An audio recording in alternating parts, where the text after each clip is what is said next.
Good evening प्यारे बच्चों।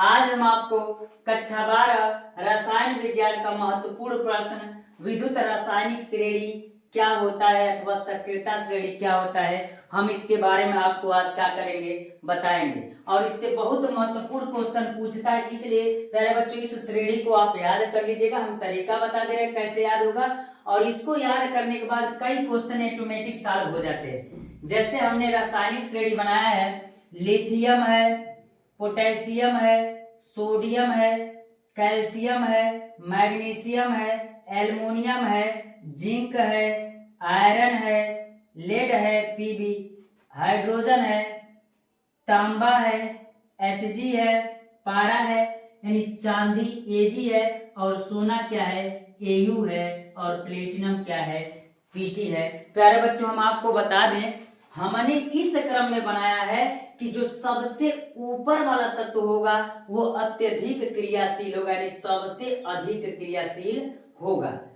अगला जैसे उसके नीचे बनाया तो कम क्रियाशील होगा, और ये कदम नीचे वाले सबसे कम क्रियाशील होंगे। लेकिन एक तरीका आपको याद करना पड़ेगा कि जो ये ऊपर वाला होगा ना, ये कभी नीचे वाले से वो क्या होगा, क्रियाशील होगा, यानी अत्यधिक क्रियाशील होगा। और यही नहीं, इसके बाद जो भी होगा अगर इस दोनों में लिया जाए तो इस दोनों में जब लिया जाएगा तो पोटेशियम सोडियम से ज्यादा क्या होगा, अत्यधिक क्रियाशील होगा। और इसी प्रकार किसी भी दो तत्वों में अगर तुलना किया जाए तो हम कहेंगे कि ऊपर वाला जो होगा वो नीचे वाले तत्व से क्या होगा, अत्यधिक क्रियाशील होगा। और जरूरी नहीं है कि पास वाले से, अगर मान लीजिए यहां से चले और इसकी तुलना इससे करें तो एल्युमिनियम और हाइड्रोजन में सबसे अधिक, इस दोनों में अत्यधिक क्रियाशील कौन होगा, तो एल्युमिनियम होगा।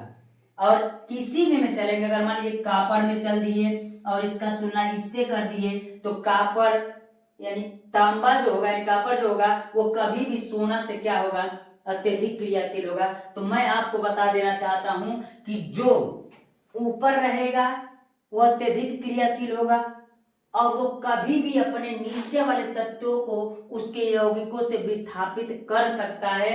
लेकिन ये कम क्रियाशील वाला तत्व अपने से अत्यधिक क्रियाशील वाले तत्वों को उसके यौगिकों से विस्थापित नहीं कर सकता है। जैसे प्यारे बच्चों, अगर हम कहें आपके परिवार में अगर दो भाई हो, एक बड़ा हो एक छोटा होगा, तो बड़ा वाला जो भाई होगा वो कभी भी छोटे वाले भाई से मजबूत होगा। अगर मान लीजिए कोई खाने वाला चीज रखा है तो आप बताइए बड़ा वाला जो भाई होगा वो छोटे वाले भाई से कोई भी चीज खाने वाला छीन सकता है और उससे छीन सकता है, लेकिन छोटा वाला भाई उसका अपने बड़े वाले भाई से वो कोई चीजें छीन नहीं सकता है। इसका मतलब यह है कि जो ऊपर वाला है वह क्या है, अत्यधिक क्रियाशील है, वो कभी भी अपने से नीचे यानी कम क्रियाशील वाले तत्वों से उसके यौगिकों को विस्थापित कर सकता है। लेकिन जो नीचे वाला होगा अपने से अत्यधिक क्रियाशील धातुओं को उसके यौगिकों से अलग नहीं कर सकता है। जैसे हम एग्जांपल देके आपको बता रहे प्यारे बच्चों, और ऐसा हर जगह होता है। इसमें कहीं से ले लीजिए, पहला और अंतिम वाले को लेंगे तब भी वही बात है, अत्यधिक क्रियाशील होगा किससे, प्लेटिनम से। कहीं से दो लीजिएगा, जो ऊपर होगा वह अत्यधिक क्रियाशील होगा और नीचे वाले यौगिकों से उसको विस्थापित कर देगा। जैसे पहला क्वेश्चन कह रहा है, यदि कॉपर सल्फेट के विलयन में, यदि कॉपर सल्फेट के विलयन में जिंक की पट्टी डुबो दे तो क्या होगा। तो आप जरा देखिए, कॉपर सल्फेट का, तो कॉपर सल्फेट यही ना है, और जिंक क्या है, ये है। अब जरा देखिएगा कौन ऊपर है, तो कहेंगे कि जिंक ऊपर है। जिंक कहाँ है, यहाँ है। लेकिन कॉपर कहाँ है, तो हम कहेंगे कॉपर कहाँ है, तो इसके नीचे है। तो आप बताइए प्यारे बच्चों, इस दोनों में अत्यधिक क्रियाशील कौन है, तो जिंक है। और जब जिंक अत्यधिक क्रियाशील है तो इनके यौगिकों से इनको विस्थापित कर सकता है। छोटे हैं तो कुछ नहीं कर पाएंगे। इतनी बात तो समझ में आ ही रहा होगा। ये बड़ा है यानी अत्यधिक क्रियाशील है, इसलिए जो जिंक है वो कॉपर से उसके यौगिकों को क्या कर देता है, विस्थापित कर देता है, और इसके वाले को छीन करके और Zn बना लेता है, और कॉपर का लाल भूरा अवक्षेप का होता है, प्राप्त होता है। ये समीकरण तब हुआ जब ये जिंक इससे ऊपर था, तभी इसको हटा दिया। अगर मान लीजिए सेम कंडीशन अगर हम आपसे कहें कि मान लीजिए कि इस स्थिति में हुआ क्या कि क्या अगर कॉपर इसके यौगिकों से अलग करेगा तो हो जाएगा। जैसे ले लीजिए, मान लीजिए हमने क्या कर दिया, कॉपर को ले लिया और प्लस जिंक सल्फेट को ले लीजिए, जिंक सल्फेट को ले लीजिए और इसका क्रिया कराइए। क्या बताइए, कॉपर इसके यौगिकों को इससे विस्थापित कर सकता है? तो कहेंगे कि नहीं। तो क्यों? तो जरा देखिएगा, कॉपर जो है तो कॉपर का स्थान कहाँ है? यहाँ है।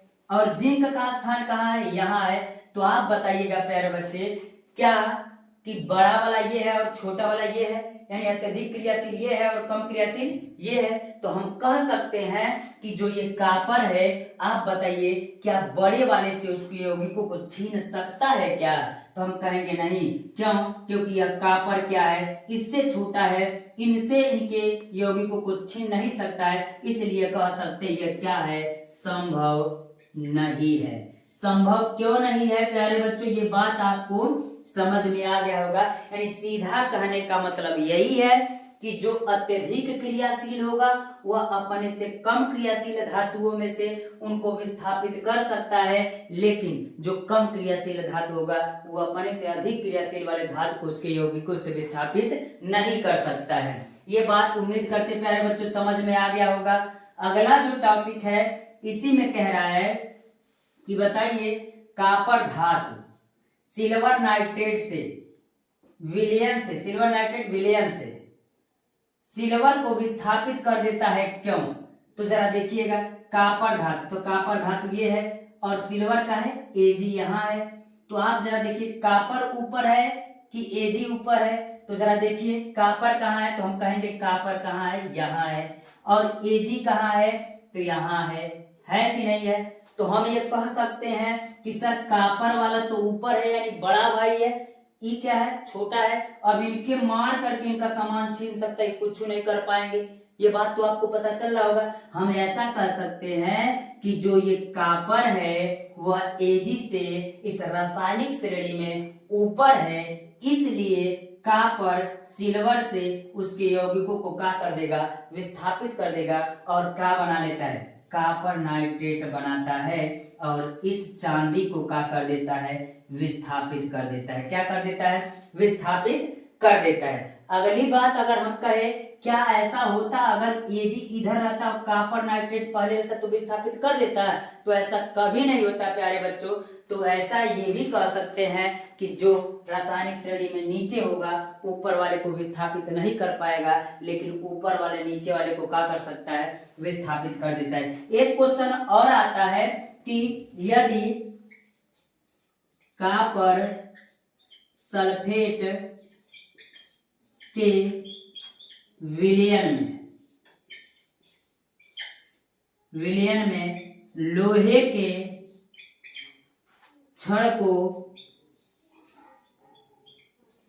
डाला जाता है तो विलयन का नीला रंग गायब होने लगता है, गायब होने लगता है, क्यों?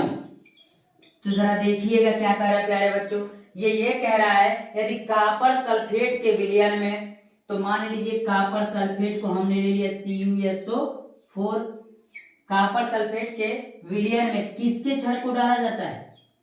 तो हम कहेंगे कि कॉपर सल्फेट के विलयन में डाला जाता है किसको, लोहे को डाला जाता है। तो क्या होता है, तो विलयन का जो नीला रंग होता है वो क्या होने लगता है, बदलने लगता है। ऐसा क्यों होता है? तो हम बता दें, जरा आयरन को देखिएगा, लोहे को देखिएगा कहाँ है, तो हम कहेंगे लोहा कहाँ है, यहाँ है। और यहीं पर कहेंगे कि कॉपर कहाँ है, तो कॉपर कहेंगे कहाँ है, यहाँ है। तो आप बताइए कि जो आयरन है यानी ये लोहा है इतना ऊपर है और ये कहाँ है, नीचे है, यानी अधिक क्रियाशील है, तो क्या इसके यौगिकों से इसको विस्थापित कर देगा कि नहीं? तो हम कहेंगे जो आयरन है इसके यौगिकों को इससे विस्थापित कर देगा और क्या बनाएगा, FeSO4 बना लेगा प्लस कॉपर को उनके यौगिकों से क्या कर देगा, अलग कर देगा, और इनका नीला रंग धीरे धीरे क्या होने लगेगा, गायब होने लगेगा।